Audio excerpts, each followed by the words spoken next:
नमस्ते बच्चों, आप सब कैसे हैं? कुछ तो है ना। आज हम एक नया पाठ लेंगे। बच्चों, आपको महाभारत के बारे में पता है? हाँ, किसी को तो पता है ना। ये तो हिंदुओं का महत धार्मिक ग्रंथ है और इनमें 1.25 लाख श्लोक लिखा गया है। ये पूरे भारत का नहीं बल्कि विश्व का भी एक बड़ा ग्रंथ माने जाते हैं। इसमें लगभग 1.25 लाख श्लोक है। 1.25 का मतलब है 1/4 और लाख का मतलब है लैक्स। तो कितने श्लोक है? 1.25 लाख श्लोक है इसमें। ये भी नहीं, सैकड़ों चरित्र है। सैकड़ों चरित्र का मतलब क्या है? हिस्ट्री। और ये भी नहीं, इसके ज्यादा क्या है? हजारों रोज घटना भी है इसमें। हाँ, मोर देन 1000 घटनाएं, इंसिडेंट्स वो भी इसमें है। तो ये ग्रंथ इसलिए महत्वपूर्ण माना जाता है। ये व्यास मुनि, उसने ये महाभारत लिखा गया है। तो ये कौन लिखा है? व्यास मुनि ने ये महाभारत ग्रंथ लिखा है। और आज जो भाग हम पढ़ने वाले हैं, ये भी एक रोचक घटना है। इसी से लिया गया एक रोचक घटना है हमारा पाठ भाग। बच्चों, पांडवों को पता है आपको? पांडव महाभारत में कहा गया है? तो वो 5 थे। कौन कौन है वे लोग? हाँ, युधिष्ठिर, फिर कौन है? भीमा, अर्जुन, नकुलन और सहदेव। ये थे ये 5। कौन कौन थे? युधिष्ठिर, भीम, अर्जुन, नकुल और सहदेव। ये थे पांडव। और इसी से जुड़ा हुआ एक रोचक कहानी है ये। तो देखते हैं क्या क्या है।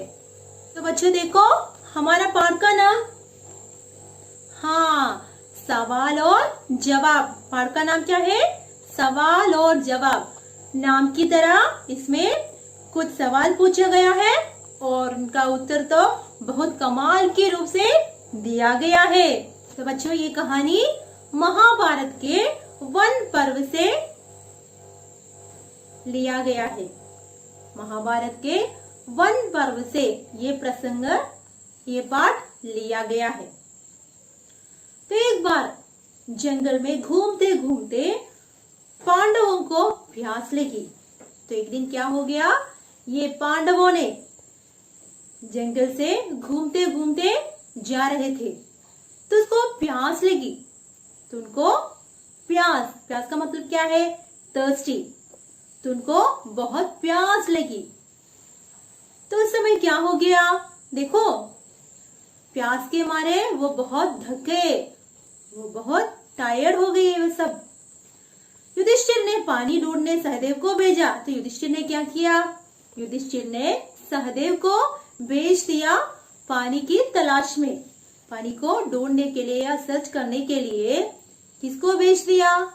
सहदेव को भेज दिया। तो उस समय क्या हो गया? देखो, तो सहदेव ने पानी की तलाश में थोड़ी दूर पहुंची। तो वहां उसने क्या देखा? हाँ, उसने क्या देखा? ये देखा। ये क्या है? सर का मतलब क्या है? पॉन्ड। तो पॉन्ड में क्या था? पानी। क्योंकि वे पानी के तलाश में ऐसे चल रहा था, तो उनको क्या मिला? एक सर मिला। तो वहां जाते समय क्या हो गया? पानी लेने के लिए ये सहदेव गया। तो उस समय क्या हो गया? सहदेव ने सर में उतरा और थोड़ा पानी लेने के लिए गया। उस समय उसके किनारे पर एक पेड़ था। उनमें से एक आवाज आ गई। वहां क्वार्टर से एक पक्षी कुछ बोल रहे थे। वो क्या था? वो बोल रहा था कि ये पानी मत पियो। क्या बोला इस पक्षी ने? ये पानी मत पियो। जो व्यक्ति मेरा आज्ञा का उल्लंघन करेंगे उसको तो मृत्यु ही इसका फल होगा। तो चिड़िया ने क्या कहा? ये पानी मत पियो। सहदेव ने ये पक्षी की चेतावनी नहीं सुनी, वार्निंग तो उसके नहीं सुनी। तो फल क्या हो गया? हाँ, वो वहां मर गया। सहदेव ने क्या किया? ये पक्षी के चेतावनी को न सुनकर पानी लिया और उसका फल क्या हो गया? वो तो वहां मर गया। तो इसके बाद सहदेव की तलाश में नकुल आ गए। नकुल का भी इसी ऐसा ही हालत हो गई। और उसके बाद बाकी दोनों भी आ गई। भीम और अर्जुन भी आ गए। तो उसका भी हालत ऐसा ही हो गया। तो अंत में क्या हो गया? युधिष्ठिर स्वयं इन सबको तलाश में निकला। तो यहाँ आते ही इसी तरह ये पक्षी ने बोला। इसी तरह पक्षी ने कहा। तो युधिष्ठिर ने सर के पास के क्वार्टर से ये आवाज सुनी। तो युधिष्ठिर ने ध्यान से सुना और इस पक्षी से पूछा कि तूने ये बात मेरे भाई से भी कहा था? हाँ। तो उसने कहा हाँ हाँ। तो वो नहीं माना और वो पानी लेने गया। तो धर्मपुत्र युधिष्ठिर ने भी सर की किनारे के क्वार्टर से यह आवाज सुनी। तो उसने पूछा कि क्या तुमने मेरे भाइयों की हत्या की है? उन लोगों ने तुम्हारे बात नहीं मानी। तो पूछा कि तुमने क्यों ऐसा किया है? आखिर तुम कौन हो? इसी तरह युधिष्ठिर ने उस चिड़िया से पूछा। यक्ष ने कहा कि अगर तू मेरे कुछ सवालों के जवाब देंगे तो मैं तुझे नहीं मारूंगा। मैं आपसे कुछ सवाल पूछूंगा और आपका जवाब सही है तो मैं आपको नहीं मारूंगा। इसी तरह ये यक्ष ने युधिष्ठिर से बोला, तुम्हारा भाइयों ने मेरा आज्ञा का उल्लंघन किया है। They not obeyed my words। इसीलिए उनको ये हालत हुआ है। इसी कारण से इसको ये आपत्ति हो गई है। इसी तरह ये यक्ष ने किससे कहा? युधिष्ठिर से कहा। तो उस समय धर्मपुत्र ने कहा हाँ हाँ पूछो, मैं जवाब देने के लिए तैयार हूं। तो यक्ष के जवाब के रूप में युधिष्ठिर ने क्या कहा? वो कहा कि तू पूछो, सवाल पूछो, मैं जवाब रिप्लाई देने के लिए तैयार हूं। तो इसी तरह ये यक्ष सवाल पूछने लगी। बच्चों, यहाँ तक का पाठ भाग आपको समझ में आ गया ना? आप यहाँ तक अच्छी तरह पढ़ना है।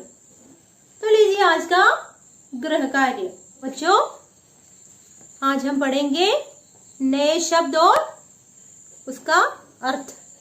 तो पहला शब्द ये है कि घटना। घटना का मतलब है इंसिडेंट। दूसरा है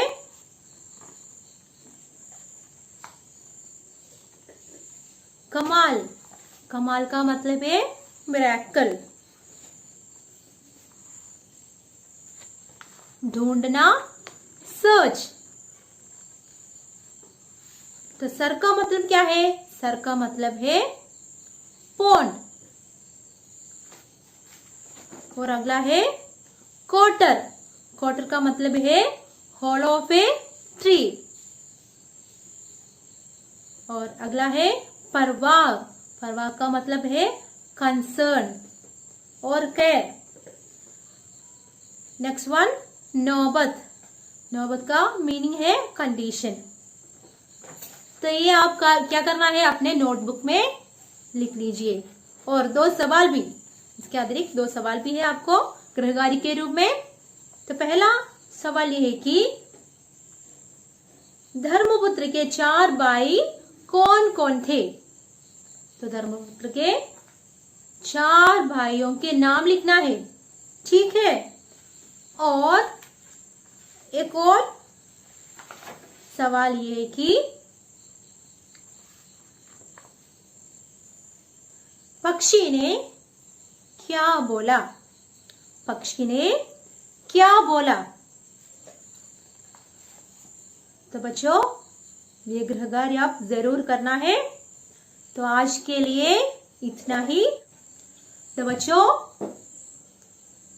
आशा है कि आपको ये क्लास समझ में आ गया है। तो आज के लिए इतना ही। मैं चलती हूँ। धन्यवाद।